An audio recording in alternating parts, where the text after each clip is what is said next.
You guys can hear. This is just for you in the front row.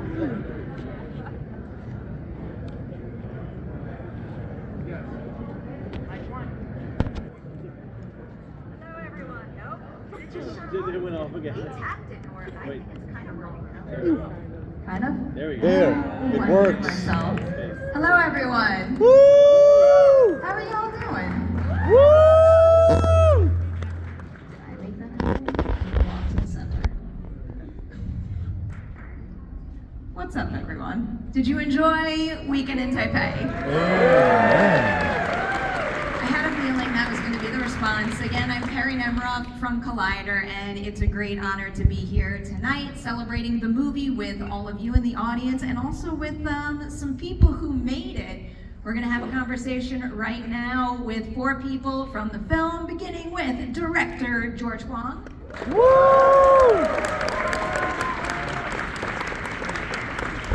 Hello. Congratulations yet again. Please join me in welcoming Luke Evans, who plays John. Congratulations. We also have Kang, who plays Huang.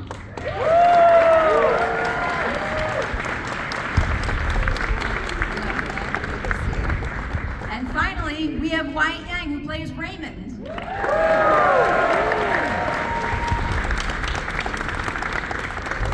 Congratulations.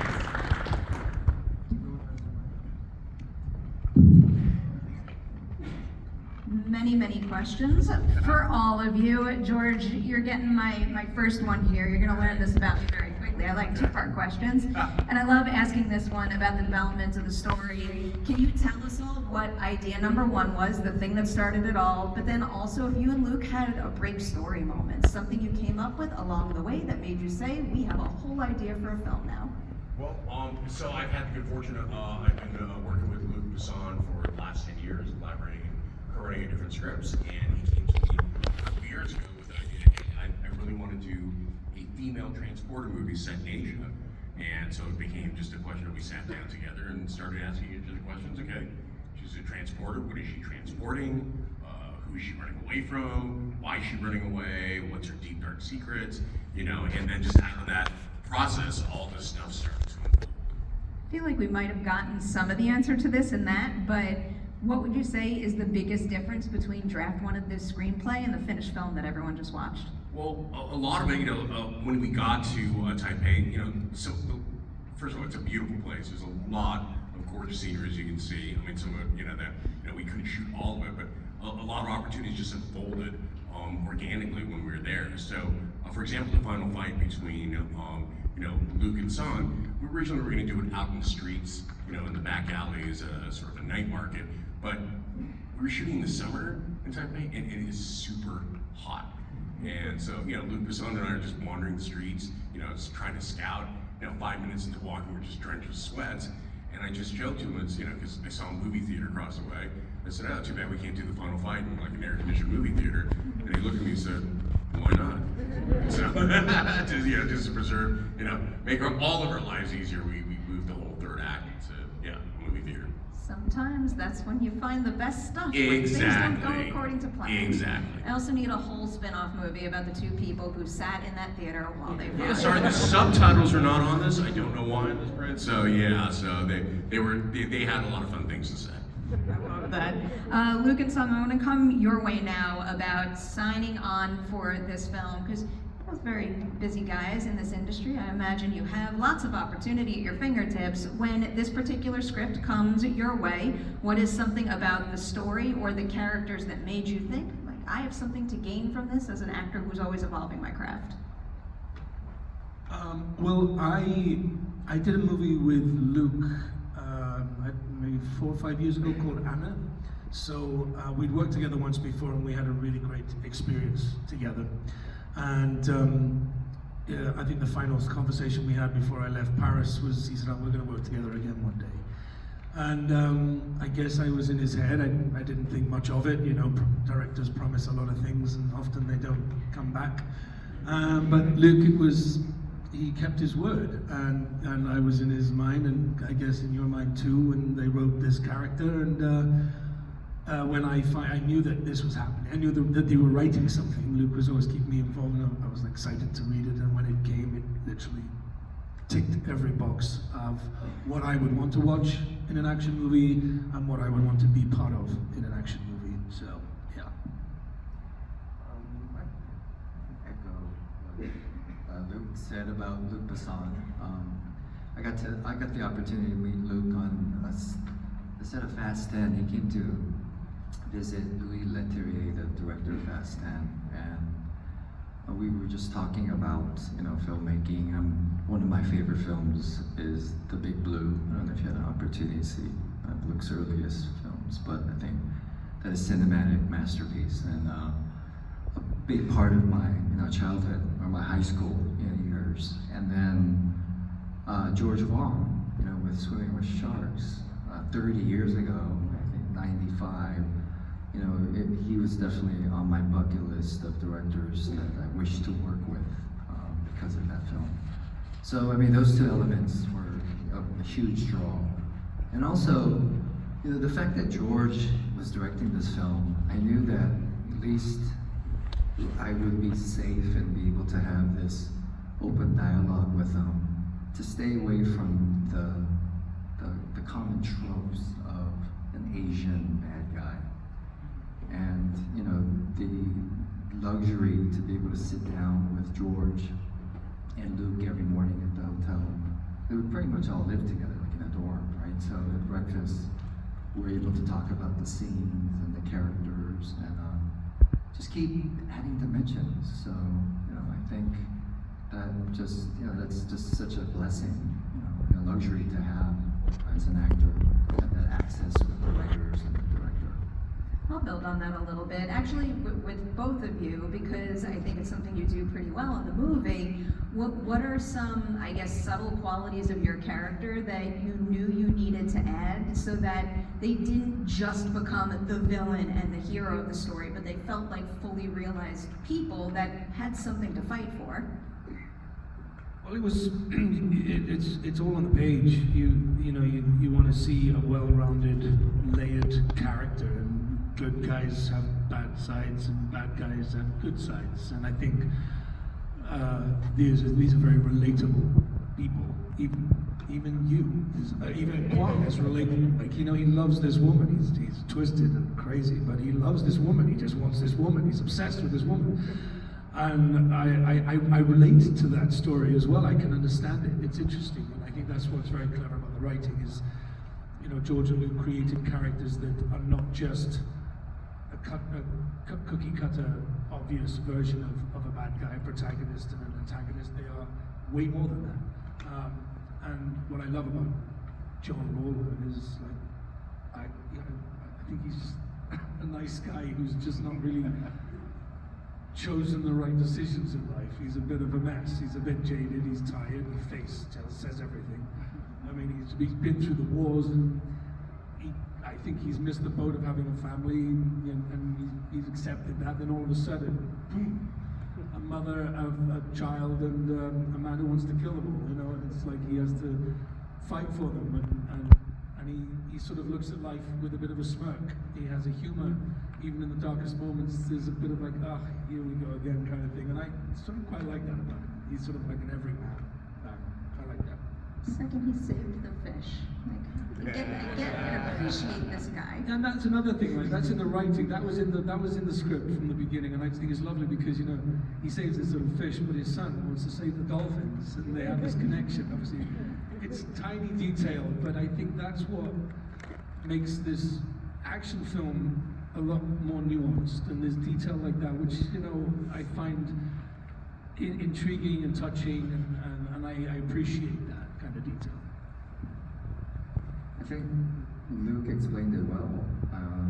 To be able to tap into this idea of a character that is so obsessed and in love with a woman, that explains the why. Why is one such a bad guy? Why is he gonna do what he does? Not everybody can relate with being a drug lord and being a gangster and being this sexy, but I hope most of us can relate with being in love with someone so deeply that you would do anything to keep that person, right? So that was the North Star, and I think that's what made this bad guy interesting and unique. It's a luxury to be able to explore those dimensions. Those qualities very much. Wyatt, I'm going to make this real awkward for you for a moment. I'm going to make the three of them talk about you for a second, because this is your first movie, and I was just so wildly impressed by how incredibly natural you are right off the bat. And there's no doubt in my mind that there's going to be many, many more filmmaking opportunities for you out there if you want them. So for the three of you, can you each tell me something about Wyatt as a scene partner and as a lead in your movie that you're so excited for even more filmmakers to experience in the future? Look at that face. I hear the thing, I mean, everything. How do you not love this kid? It's just, yeah. I mean, working with Wyatt, I've said it many times, but there's a reality, there's a realness to Wyatt's performance. He doesn't overthink it. For somebody who's never been on a film set and then all of a sudden is thrown into this giant, machine, you just took it in your stride, and you just left Wyatt at the door and turned into Raymond every day. And it sounds simple, but it's really not easy to leave yourself out of the equation when it comes to performance. Wyatt did it just without even thinking. He just became my son. He became Joey's son, and it was fascinating and brilliant, and just so nice to have somebody so young and just embracing it in a very simplistic way, which is actually a brilliant tool. And I told you that night, never lose it, never lose that, because it's brilliant. You have it in bucket loads. Who wants to jump in next? Well, I mean, again, Wyatt was great, but a lot of it is, actors like playing tennis, so you're as good as your sort of partner. And, when you've got Luke and Sung to work opposite of, I mean, I remember there was one day, when, Sung was beating, Wyatt, and, there were like tears coming down Wyatt's face, and oh my God, that's fantastic. How did you get there? It's like, Sung was scaring me, man. Sung was like, oh my God, what did I get to piss him off? So, yeah, and so, when you have scene partners and, actors like Luke and Sung, they can play off of it, it helps out a lot, right, Wyatt? Yeah, definitely. It's nice to work with young folks because they remind you what it was like when you were on a set for the first time. And every day I was just so excited because I think you didn't have to go to summer school or something. So extra excited. But it just it reminds you why we're attracted to this this crazy business, and his just fresh perspective. And he is I think I give credit to his mother and father. They are also artists and thespians, so he came with already a structure or a method to the craft. So it wasn't like working with some wild kid that they just found an open call. So I was just shocked how professional he was. So Wyatt, you're clearly a pro right out the gate, but one of the coolest things about doing more and more movies is you get the opportunity to learn from the people you're working with every step of the way. So what's something you saw Sung and Luke do on this set that maybe you wanted to put in your back pocket so you could try on another film? Yeah, it was really exciting to work with both these amazing actors. I mean, I know I saw Luke play Gaston in Beauty and the Beast, and of course Sung in the Fast and Furious movies. So it's really cool to see them in person, and they're really nice people in person, which I did not expect. But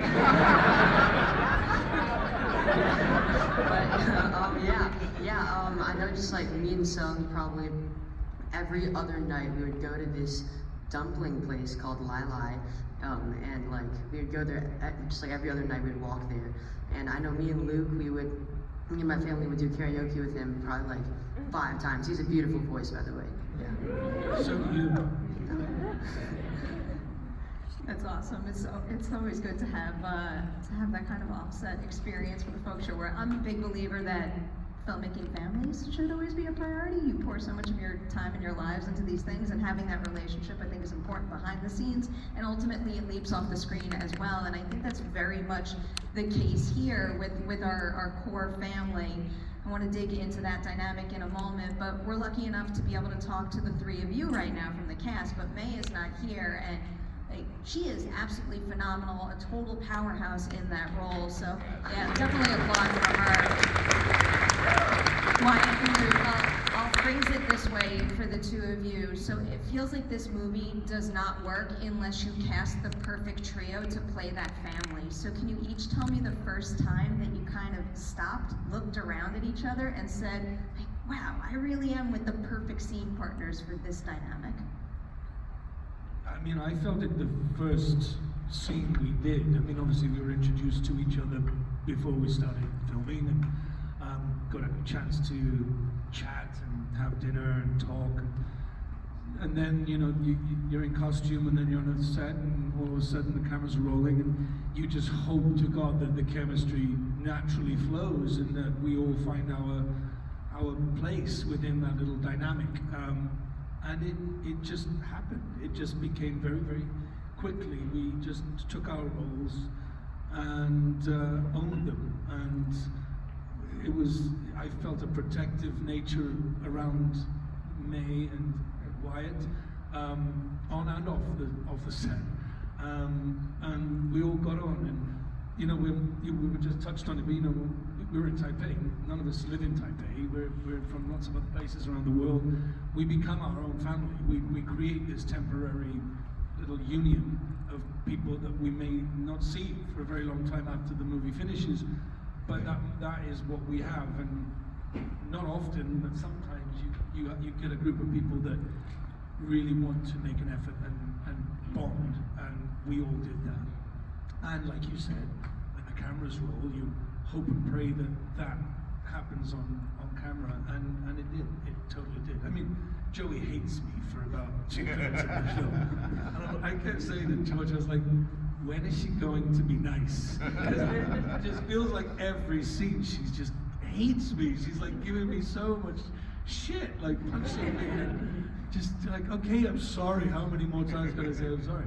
But you know, it works. It works. And when she does smile, and when she does touch my face in the car, when I say I'm going to go and meet Huang in the American Alley, you know, it's really poignant, because it's like, oh wow, she does care, and she's gone through all that with him. So yeah, it's lovely. And we miss her here. We really, I really miss her, because she's such a gracious human being, and so talented and generous, and really bloody good. Have it for you, Wyatt? Yeah, I think it came really natural for all of us. I think that, I mean, obviously I have a mom somewhere over there, but I think there was a scene that really resonated with me when we were all in Popo's house, sitting in the table, and at the time, like, obviously he's not my dad and she's not my mom, but when the camera starts rolling, I just like pretend that they're my mom and my dad, and like I know Luke just gave me some really good advice about filmmaking. Yeah. So I want to pose this question to the entire group, because I am very curious to see how your answers might differ based on what your character goes through. But this movie is like one ambitious set piece after the next. So when you were gearing up to film, which scene did you think was going to be the toughest for you to pull off? And ultimately, was it, or did a different one catch you by surprise? I know which one for me is. That kitchen fight. I don't know how I got through it. I do not know how I survived it. It was weeks of rehearsal in a cardboard kitchen that we built, so we could work within the parameters of what we had. That was exactly like the real kitchen. You know, then you turn up in the real kitchen and everything's sharp. The woks are real, and the rings are real flames, and you're like, okay, this is, and it was 2 or 3 days, I think we shot that. It was like 4 days. Yep. It's 4 days. 4 days of being battered. Yeah. And then soaked. Yeah. I'll follow up on that very briefly. So this is like an extremely elaborate fight sequence there. Is there any like teeny tiny particular detail of the choreography that was toughest for you to master? Well, we work with the stunt coordinator has worked on many of Luke's movies, so we were very lucky to work with an incredible team from France, and some French stuntmen who didn't speak French, and then we had a Taiwanese stunt team as well, and then we had a translator who would translate between Taiwanese, English, and French. So it was the first few days, I literally take like 3 paracetamol at the beginning of the day, 3 in the middle, just to get through. It was like it was like, how are we going to communicate all of this and not hurt each other, you know? And they brought all their different styles to the table. But what we tried to do was John is he's a character. You can see what he can do. He's not a trained fighter. He doesn't do Krav Maga or Jiu-Jitsu. All the other boys are doing all that stuff. So he just does what he does and picks up a wok or a knife or what. And we brought his character very much into the choreography that he does. And that just organically grew by the days that we were rehearsing. And after 3 weeks, we had the whole thing set. Such a good quote. I love how that leaps off the screen, particularly in that fight. Wyatt, do either of you have an example, a scene that wound up being, I guess, more challenging than you ever could have imagined it was going to be at the start? Yeah, obviously the scene where Sung is beating the shit out of me, that was definitely the hardest scene to shoot because, like, obviously, you know, it's my first time shooting a movie, and I know, like, George gave me really good advice. He was like, he's gonna kill you, and you're like, so like, that really, like, I really understood that when he told me that, so then I just started crying, and yeah, that was probably the hardest scene to shoot, yeah. I thought that scene was going to be very hard, but it actually came really natural.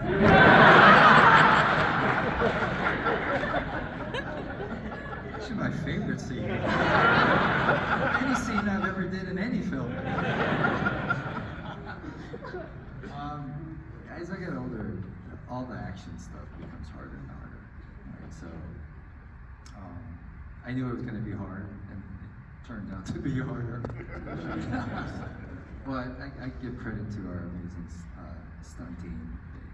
They put their blood, like literally blood and broken bones and hearts into that. So they deserve the credit.